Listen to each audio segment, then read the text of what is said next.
Welcome to Ethical Edge Insights, Conversations with ChangeMakers, a space for deeply reflective conversations with those shaping our world. Here we explore their journeys, their greatest challenges, their most significant contributions to date, the contributions they seek to make, and how ethics have shown up along the way. Join us as we uncover the stories that shape our shared future. So, welcome to ChangeMakers in Conversation, Joel. I'm looking forward to this chat, and it's an interesting chat for us, or interesting meeting, since we're kind of on opposite ends of the podium, you might say, to when we last chatted, where I had my first podcast conversation ever, and I was extraordinarily nervous. I remember that. And that was with you on your fairly famous podcast, Coaches Rising. And I guess the thing that it was, I love the chat, by the way, and I still love it. But the thing that stands out to me the most, which is quite funny, was where I started to lean into a particular area of conversation. Then I went, yeah, no, I don't want to go there. I got anxious all of a sudden. I went, yeah, retreat back another day. We might go there. So I still remember that. It's quite funny. So, and people probably don't realize it because that little bit was probably cut out of our chat. But that's where we began a few years ago, talking about ethics. And so here we arrive again. And I'd let you start off with just telling us some about you, your journey, professional journey, personal journey, wherever you would like to begin, and through to where you are now.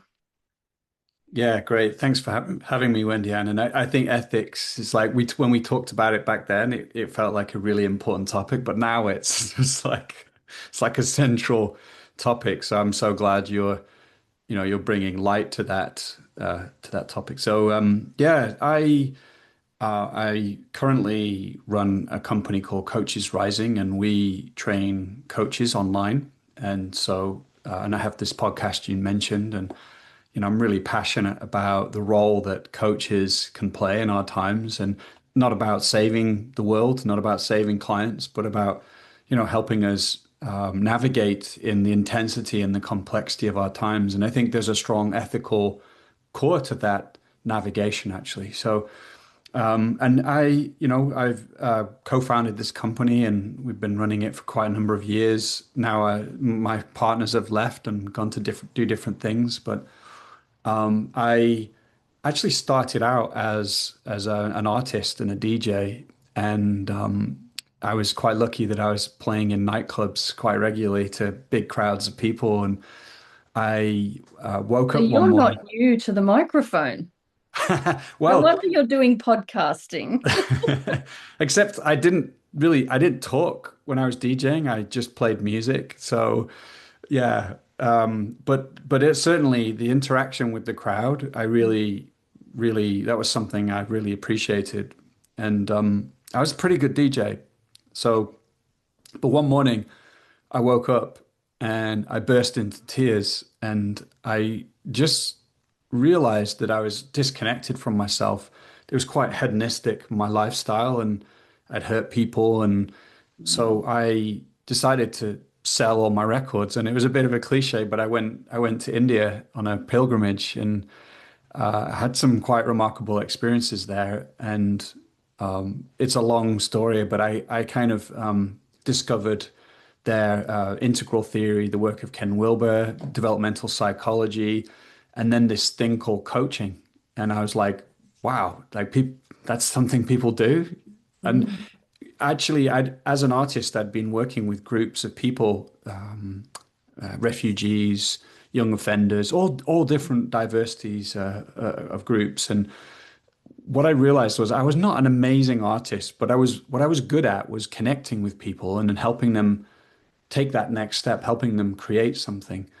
And so coaching for me just kind of really brought several things together. My love of people, psychology, spirituality, thriving, and yeah, then went on this journey building Coaches Rising, and I have my own coaching practice. And yeah, I guess that's where I'll stop for now. Yeah. So, just the idea that you went on a pilgrimage and found a whole bunch of stuff for you that changed your professional trajectory, and um, just sitting in that for a moment, it just reminds me of actually an experience of my own. But I didn't go to India, but I was still connected to an Indian spiritual base called Raja Yoga, and I found it in Australia, and that was quite transformative for me as well. So I can kind of relate to that. Just brought that memory back of my own pilgrimage, even though I was in Australia, and I'm yet to go to India. So I look forward to following your tracks from when I do get to India someday. What I also really spooked my attention when you said that coaching isn't to be the healer of all ills. You didn't say it exactly like that. That's my words, but that's what you were saying. It's not the be all and end all for all the ills of the world, but it has an important role to play.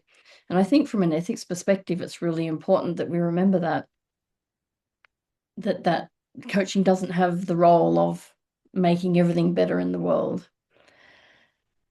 Have you got any more to say about that? Yeah, I do. I think it's a really important topic, and I know in my own coaching journey, I've had to work with my desire to help people, which is, of course, that's why people come to coaches, and that's why I wanted to be a coach. But it's a particular, where is my identity core invested in the other person getting somewhere, getting value, and how does that actually interfere with the kind of container that I can hold? So I think it's true. So I feel now really in a sense I'm holding this container for the organic growth and evolution of my client to take place. So it's an ever ongoing journey to work with that edge where I get caught in, invested in wanting a particular outcome, which can narrow down the possibilities. And I think it's true if I look at my own journey around wanting to have impact in the world, that that yeah, I think I used to have more of a sense that like coaches could, I wouldn't say save the world, but coaches can really make a difference in the world. But I think my view on how that difference is made has changed, where it's, we're not controlling necessarily the outcomes of the world, but we are helping people connect back to themselves in a meaningful way to find connection to their deepest cares and to be able to regulate their nervous systems and to be able to make meaning and make sense and take the next step. And in this complex and fascinating world we find ourselves in. And I think it's a real core ethical, inquiry basically as a coach. What motivates us, and it's an ongoing transformational journey. So, how do you think your pilgrimage, which had you find all these aspects of enlightenment, for want of a better word, that you appreciate and then brought you to coaching, how did it change you? Because I recall just you saying that you did not necessarily always treat people well. You were living a very hedonistic lifestyle. So, while you found a profession for you to move into, what did it give you personally that supported your growth into coaching? Mm, it's a great question. I mean, it's a difficult question to answer in one way because the pilgrimage itself was more of a catalyst that changed the direction of my life, and then so many rich things unfolded from there. But I would say one thing it brought was actually when I was on the pilgrimage, I'd actually been practicing as a Buddhist already. Mhm. And I was like, like in my own words, like a good little Buddhist, meditating every day, going to see teacher in India and, knuckling down. And then I met two men who were traveling around India testing spiritual teachers, and they challenged me, and I got quite flustered. And in that moment, I actually thought, hey, am I going to hang around with these guys or am I going to walk away? And there's some voice in me said, no, stick around. And they introduced a lot of new ideas to me. And the point of this story is that what happened was I had quite a powerful opening and it was very beautiful. But Mm. when that wore off, it didn't last that long. Then I was in quite a deep existential crisis, really, of like, who am I around my identity? Who am I? What should I do? Am I a good little Buddhist anymore? That doesn't make sense. What should I give my time to? What's my practice? And it was when I came across people like Ken Wilber and developmental psychology that I felt I gained some powerful perspectives that actually, so it was a significant moment of transformation where I literally felt myself expand psychologically. And at one point I was saying these guys are like, they're like vampires or like they've got, but actually, what over through that journey, I look back and I was like, they were bodhisattvas. This like spiritual idea of people who come and help people awaken. Mhm. So but it was painful. It was a very painful Yep. experience. I was And going to ask you about that. yeah, so I Yeah. think the thing I got was like there's great beauty in Mm. growth. It's what we do, but it's also painful and Mm. there's loss. And I think that's something in the coaching industry we don't always acknowledge enough, that actually if in the deeper work, there's actually often loss and grief. And can we hold space for that? Have we been through those journeys ourselves? So I think that's one of the main things that came out of that pilgrimage was a real shift in identity and sense of meaning. And the challenge then from these experiences, which I personally also recognize they're extraordinarily powerful. I've had them myself, a couple. Um, but then when you land back into life, you have to use that, find your way forward, because it only uplifts you for a certain period of time. Then you have to navigate the complexities of the world with that new sense of whatever that is that you've found. And that's a challenge in itself, which is a whole other journey. Do you have any, and you would have had that experience, I'm certain. So how was that for you to walk through, to be where you are now? Well, not so much right now, but then to have been able to move around into the coaching space. I mean, it's really the integration is really key and having support for that. And so, at that time in my life, I was able to find that sense of support mostly through authors and books, but also through some new spiritual teachers that I met that gave me guidance. And I think and I think that's where coaching can play quite a powerful role. There is in the integration. What is it? What does this mean to me? What am I letting go of? What's emerging, and how can I ground what's happening, what's opening up for me in my life? So, I think in these times, particularly if you look at the world and the change we're going through, it's big disruption.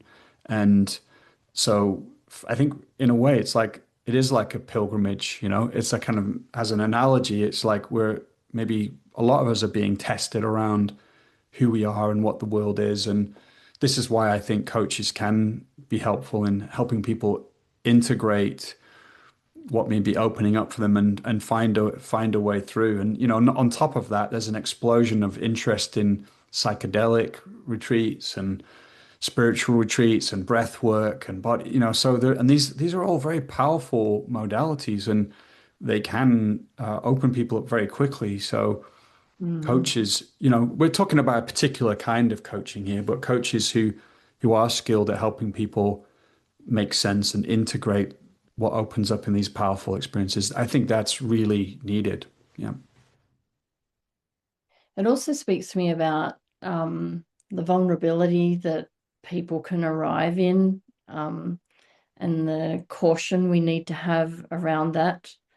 And like you said, it's a special kind of coaching when we're having to work with someone through that.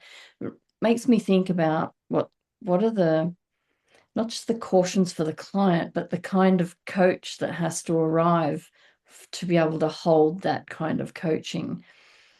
Do you think anyone, any coach, could arrive for that? Or do Mm. they, it just makes me wonder, do they have to have had some kind of pilgrimage themselves and Mm. enlightenment experience themselves? I'm curious about that. I mean, so I wouldn't say, of course, enlightenment is is a word that has a lot of connotations, and what do we mean by it? So I wouldn't say coaches have to have had some of that kind of experience, but I'm a massive advocate for coaches. I think the number one thing that can make the difference in your coaching is the depth of the journey you've been on. And I think this is an ethical consideration for coaches. What is the capacity that I can hold, and where do what I advertise that I can do, where does it match up with what I can actually provide and hold? So yeah, I do think I certainly feel it's been core to my journey as a coach, like the depth of the journey and the supporters that I've had, the coaches and therapists and guides. And I think it's like, especially in these times with AI coming in and what that will take over. It's like it's all about our maturity. David Drake has given us that word. I think it's a great one. It's like, what's the maturity that we have from the journey we've been on? And that doesn't mean we don't also need some good coach training, but yeah, I think it's essential. So if all of who we are comes to the coaching space, so as we arrive, which kind of puts to bed the whole work showing up as a blank space, a blank blackboard. I don't think that's real. We can't possibly. Or just to interrupt, like in a way, it takes a lot of depth and practice to show up as a blank space, that we can aspire to that, Mm-hmm. but actually, and how powerful a blank space can be for our clients. Yeah. So Mm-hmm. anyway, yeah. Mm-hmm. I like the word you use, the word opening, and I think that's a really powerful word to use instead of enlightenment. It's that opening, because it really is an opening. Was certainly my experience. Over the course of your career, which I still don't know exactly all of what you've done across your, so gone from a coach to Coaches Rising, and it's like, you do a whole bunch of stuff at Coaches Rising. I get that, but I also feel like there's something missing there. But maybe if you're happy to Mm, share that would be great. yeah. Yeah. I spent my sort of early 20s working as an artist and a DJ, and worked with these groups of people, and then transitioned into like learning about coaching. In my mid 20s, I was kind of doing a lot of different stuff, to be honest. I just knew that I didn't want to work in a corporate environment. It's just not where my soul would thrive. But when I became 28, I moved to Amsterdam from England, and that was a whole journey. I ended up working in a co-working space around with their ethos was all around sustainable futures, green businesses and conscious business. So that was an amazing experience. And then my coaching practice started to take off. I founded Coaches Rising, 29, 30. And from there, that's kind of mainly what I've done. I've also worked quite a bit in leadership journeys with cohorts of people that would come from around the world and take part in a 6 month long journey, which was a great privilege to do. So, yeah, yeah. So when you think about your career to date, and because I mean, a lot of people know your voice on your from your podcast, but what would you say has been something that we maybe don't know about that has really been quite important to you in your professional life? Mm. I mean, that's a great question. I think I don't know if people know this, but I think my my embodied sense of inspiration really lies at the core of everything I do. And that's like so what I mean by that is, when I'm creating something or coaching someone, that I feel like it's deeply aligned and there's a sense of embodied presence and inspiration. And Mhm. so there's a kind of knowing or an intelligence in my body that's been very trustable.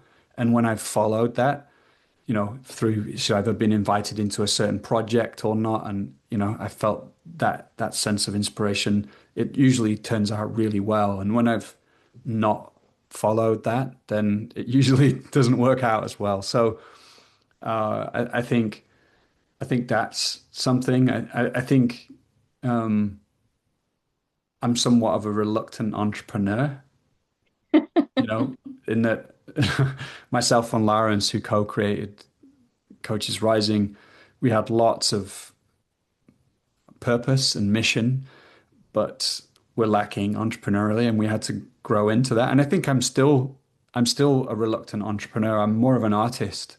So I've actually picked up DJing again and started making music. And I think these days I feel called into a very much a kind of cross paradigmatic, post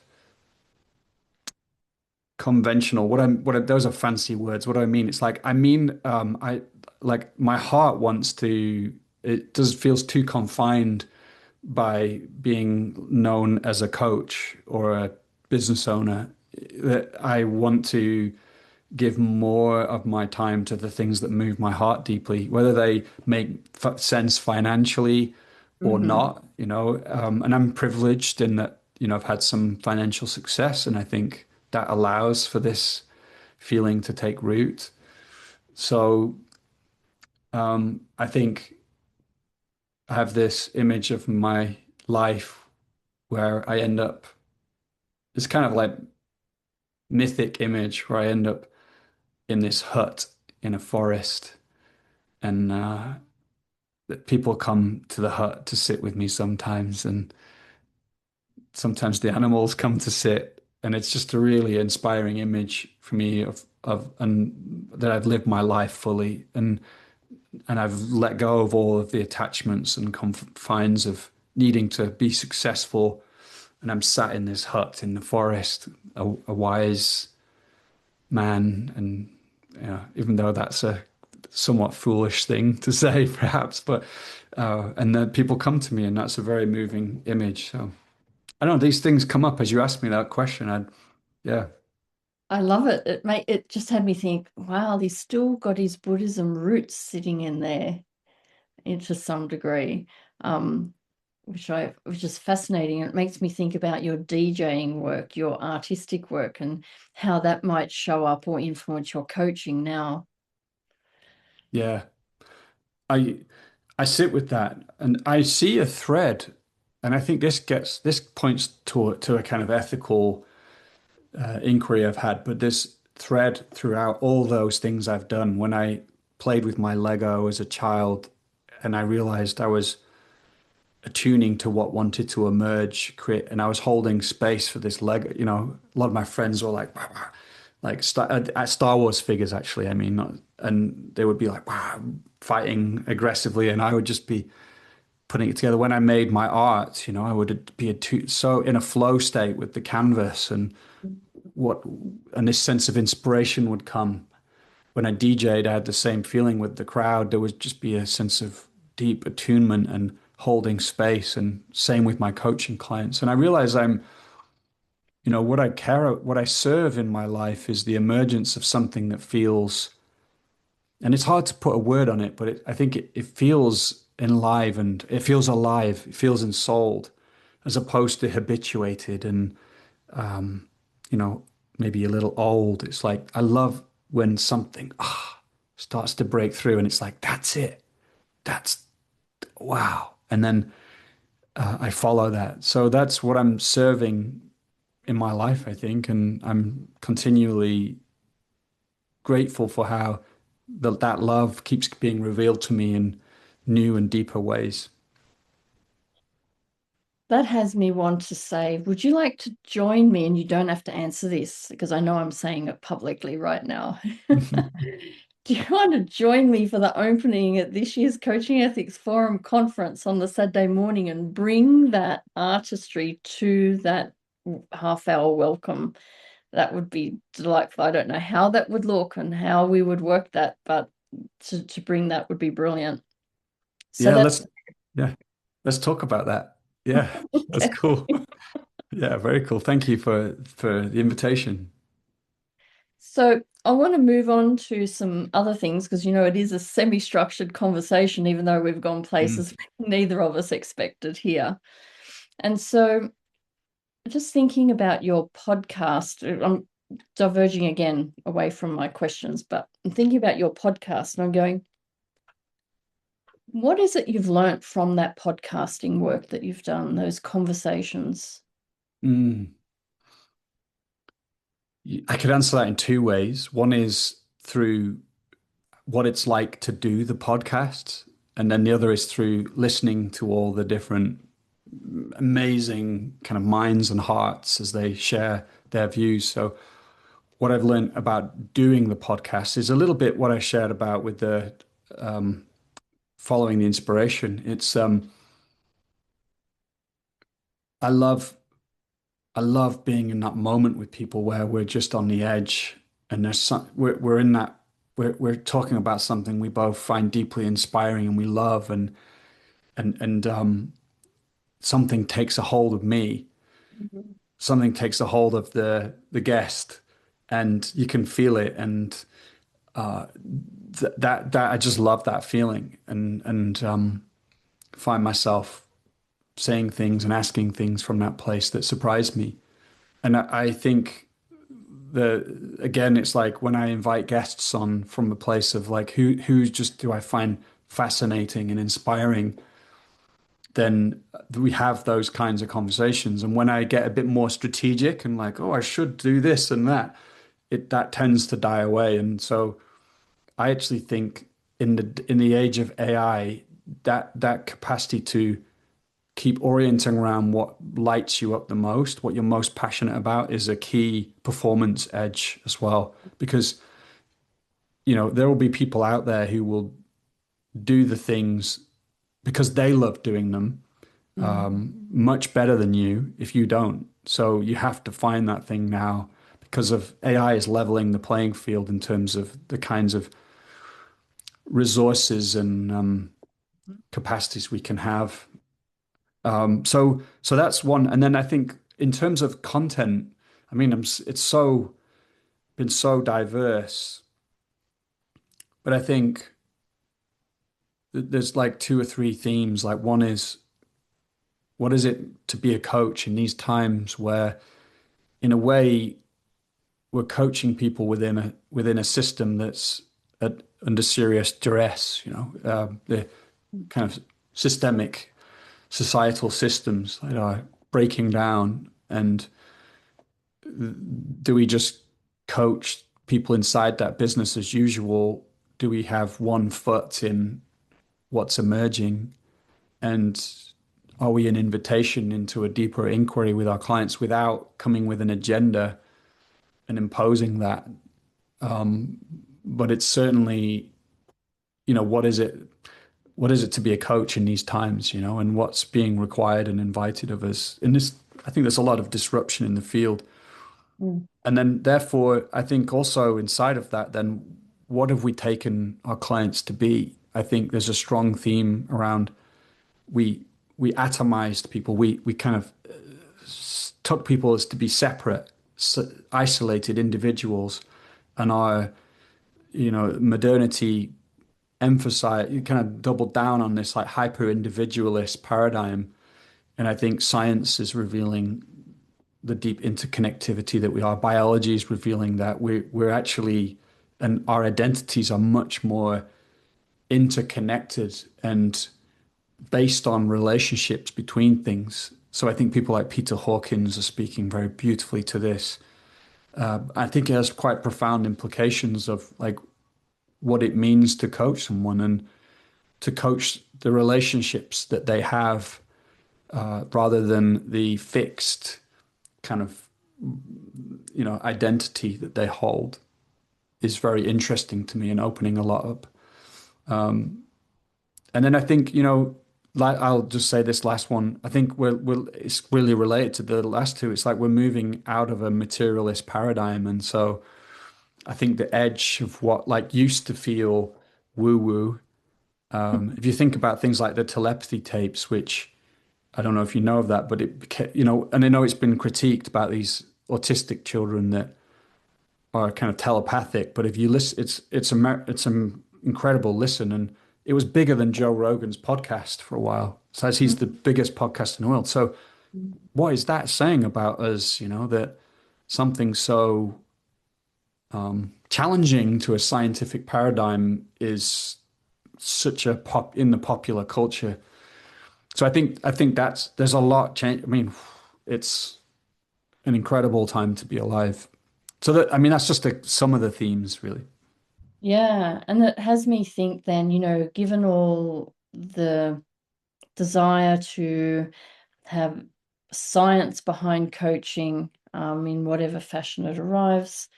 I guess you've got coaching psychology that has all the science of psychology. Then you've got coaching per se, which doesn't have a lot of evidence to it, but we have lots of opinions and things that we've got to say about it. So it makes me think about then the ethics of practice in relation to all this diversity of thought and ideas and ways of being in the coaching space. And I think there's lots of challenges around that, and how coaching actually navigates those worlds. So I don't know what you've experienced. You've got quite a lot of experience, but I just want to asking about around challenges. I mean, well, clearly ethics will have a role. I've no doubt you could tell us maybe how ethics has a role for you in your practice, particularly given all these different facets of interest that we have around, or you have around, what's available for us. And then also, just to add another question to it, describe a particular challenge that you may have had, Mm, either in a challenging conversation in your podcast. I think that could be really interesting if there is one, or just generally across your coaching career. mm. Specifically about that challenging conversation, is it like how did ethics play a role in that, or just to share? Yeah, Just what's to share and how you navigated it, because ethics will be yeah, running through it. yeah, no, beautiful. Yeah. So why I love ethics. I remember when we talked about this, it's like alive for me, is because it when you first hear ethics, for a lot of people, I know for me, it was like, oh, it's like kind of like it's in the domain of philosophers and it's quite dry. But when you actually start to look into it, you see how it's like at the core of our society and everything that governs us. And so it's really fascinating for coaching too, because a lot of dilemmas people face have a quite an ethical dimension to them. So I feel humbled by for one thing to say is like looking at the difference between what I would tell you are my ethical standards and then how I actually behave. Mm. Because, you know, do, do I give away enough of my money to causes that I feel, like for example, I do give to environmental projects, but it's a bit like, have you seen Schindler's List? Mm. It's such an amazing the scene at the end where he's, I mean, it touches me thinking about it, but he's like, he's distraught because he's at the end of the movie. He's like, I could have given more away. I've got this car, or I can't remember. He's like, he's racked with, did he do enough?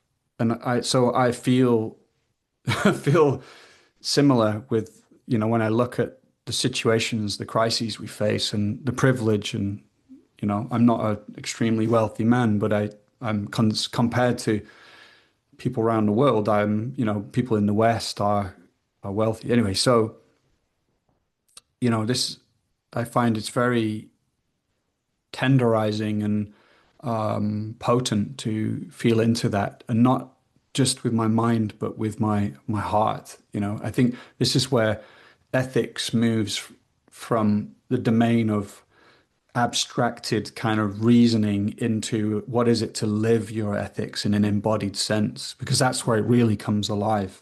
Yep. So I yeah, I find that powerful. And so it just gets to your question about difficult conversations.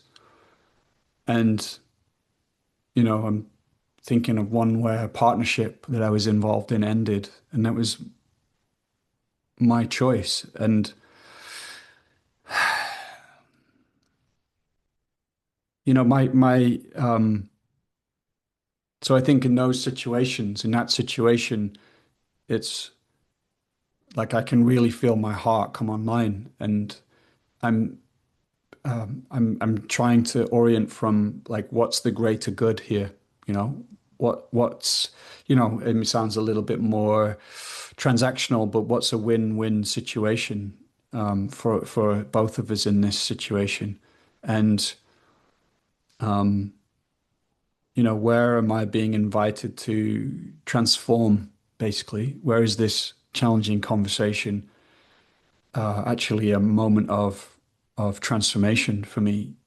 And it may mean, having boundaries and saying no, which is what happened. But Was this kind of yeah, pre-thinking you had going into having to engage in the dissolving the relationship?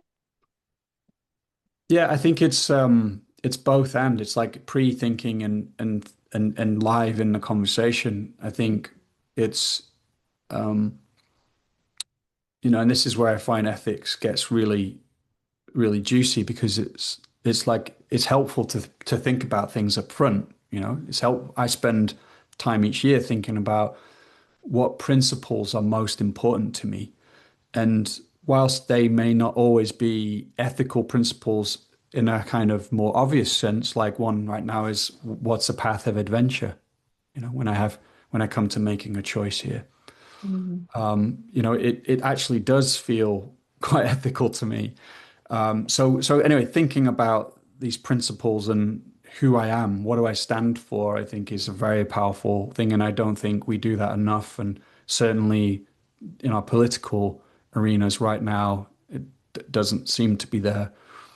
But then, what does it mean to be in that conversation? When you can only prepare so much, and it's emergent. It's a complex conversation. You have to feel your way through it. So I think that's where I'm very grateful for the coaching I've had and the practice I've done, which roots me in my embodiment, where I'm, attuned both to myself and the conversation, so that I can sense into what's most important, what's wanting to be said, what's not being said that wants to be spoken, what action is in service of love, which is a something very important to me. So yeah, I think that's where ethics have been, and I could talk about ethics for Coaches Rising and some of the ethical principles we have there. But yeah, that's one example. So you're mentioning this relationship that was dissolved, and you went into it with pre-thought, and you were then engaged in the thinking and the time to maneuver through that challenging conversation. Was the outcome as you would have liked? Were you satisfied with that? Yeah, What was it in yeah, relation? I am. Yeah, yeah. It was, it was. more than one conversation, and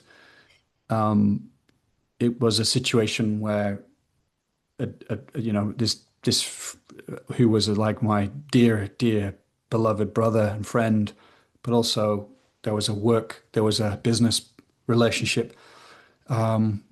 Yeah, it was at stake, and so and we're still friends, and it's not that everything's just like roses, but Hmm. in a way, it's deepened our connection, and I want to shout out to this person too because the grace with which they moved through the conversation was a beautiful teacher to me as well, and gift. So yeah, yeah, I'm very grateful we're still in very good connection. Yeah, What was your learning from that experience? yeah. I mean, it's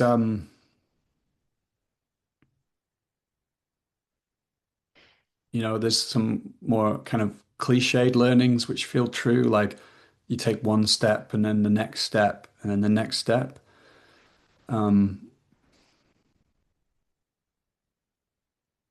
And I think the real learning is like if you it's an ethical learning. If you what you privilege, in a sense, what the sponsoring seed of what initiates that conversation. So in service of truth and love and moving somewhere that feels better for both parties. If that guides the conversation, then it it turns out that way. It's got more chance, and it pays off rather than getting into something more transactional or Mm. what's the word I'm looking for? I can't, but like something that's uh, yeah, Yeah, becomes more when you have challenging. exactly when you have to make a stand on something that's challenging, but you know you need to do it, and you can have it can have negative impact. Even if you go about it in all the best ways possible, it can still have a negative outcome for someone in some way. So it's always the risk and the challenge of walking where you need to walk. What do you think was a growth point for you? I I think having that conversation in the first place was a growth point. Yeah. Um, and I think, no, What did you looking, grow in, do you think? I think speaking to truth in me and the situation, and I don't mean the truth, like I knew exactly what was true, but I knew what was true for me, and that I sensed what was true in the kind of greater system, So yeah, that's a big learning for me is to do Mhm. that. And I think growth, yeah, just of course you just grow through these things, don't you? That it's a bit like what happened in when I went to India. It's like the things that are this was very painful as well. It was difficult. They are the things that often grow you the most. So, and when you're in them, you don't want them to be happening.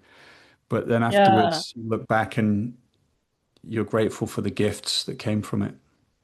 Yeah. So that's a nice thing to remember about challenging pathways you walk. And I like the idea that's arriving out of, I'm not sure who it was. Maybe it was either Todd Cashton or Robert Biswas-Dean, or one of the two, I think, was talking about, or someone connected to them was talking about the growth points or need not always be from the negative circumstances of our Oh, life, that we can actually have some of the most wondrous, beautiful circumstances and have growth from that. But we have a bias towards the negative that kind of sticks in our mind. We have to work harder to pinpoint the positive experiences that given us growth points. I think that's a beautiful perspective because I can feel how that's so true in my life, but somehow I don't see it in that way. So yeah, that's really beautiful. Yeah. Looking at Coaches Rising and all its different facets that it has, and I'm more familiar with the podcasts that you have, of course. Again, what kind of legacy would you hope that you're leaving?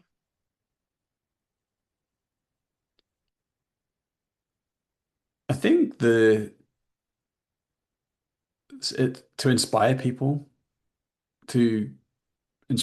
but also to equip coaches rigorously to coach, to do deeper work, to do better coaching. That's, I really care about quality coaching. And I love what you said about, the science of coaching. And I think that's really important too. I love that there are people out there who are looking, doing experiments and evidence-based learning around what works in coaching. It's brilliant. So, yeah, but I think also it's like when we created Coaches Rising, we wrote a manifesto. It was very short, but it came through us. We sat down and wrote it, and we read it again recently, and it just said, something along the lines of, well, we care about empowering the world's coaches and evolving the field of coaching. And in some part of me feels that's a little grandiose to say evolving the field of coaching, but I do care about that. I don't know if we're doing it, but I feel very passionate that this field continue to evolve and mature, and that there are conversations like these ones that we're having now that can be part of that, where people come together and make sense of what's happening. And Mm. so yeah, that would be it. Okay. What do you think is the most pressing issue of the day today? And how do you think you're helping move that pressing issue, address that pressing issue? And do you mean in the field of coaching, or do you mean in the Um, world? yeah, you can take that. I'm happy for you to take that where you Yeah. feel most aligned to speak. So I notice I'm feel a bit cautious about, my expertise with speaking to the world. And I have some very wise mentors who are much better at, you know, um, but I will say something about it. I think, it's unprecedented the time we're in. Well, hey, I don't know. I wasn't around. I wasn't around at the Second World War, or, these other pivotal moments. So, but something feels like it's up right now. And it's, so this idea of like this, uh, the multiple crises we face, like the meta crises that, yeah, there's not just one thing that needs solving. And actually, if you try and solve one thing, it makes another thing worse. So there's economic challenges, environmental, AI. It's all part of a mix, and so I feel that there is an invitation for us to evolve our consciousness. Yeah. And I I know that sometimes it's easy to say that, and that it's can lead to in some places where it's like, we know what the way is and this is how you should be, and be like us. And that's not how I mean it, but it's obvious that we're currently not able to find a way to collaborate and lead together and create the things that we need and we care about in a way that's sustainable. So that's, I think, the core of it is, an evolution in our sense of the story we live in, what it means to be human in this planet, and what's most important to us. And I think it's going to require us to kind of look at some of these deep, deep beliefs, like perpetual growth, perpetual economic growth, for example, as being like, we have to examine some of those. And the quote, and I forget who said it, but like, it's easier to imagine the end of the world than the end of capitalism, you know, like so yeah, and I think therefore coach, that's why I do feel like, having people who can help people regulate their nervous system, come back to center, make sense of the complex environment they're in, lead Mm. more effectively. All the things that coaching can do is really important. So let me think. It feels like there's one more quick thing I could say. I mean, AI, God, I didn't. Um, I recall when you and I were speaking about that, and you brought up technology and AI, or you brought up AI, and I said, oh, look, I'll let other people talk about that because they're more yeah, knowledgeable than I in the space. But from an ethics perspective, it still comes back to the same foundations from an ethics perspective that we need to consider, even with AI, and that, technology's been involved in our coaching and professional worlds for a long, long time. But all of a sudden, it's like it's being given a different level of importance because of what AI can do, I guess. But it's a bit like everything else in the world. We got complacent with the technologies that were there in relation to thinking about its ethical use. yeah. I think one of the biggest dilemmas with AI is an ethical dilemma. It's the core dilemma, and it's an identity dilemma. I think in a good way, it's having us deeply question who we are as human beings.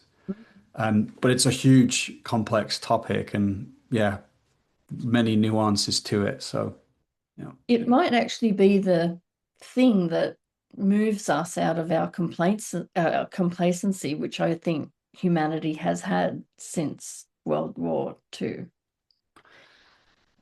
We yeah, moved into an era of comfort, thinking the world was safe.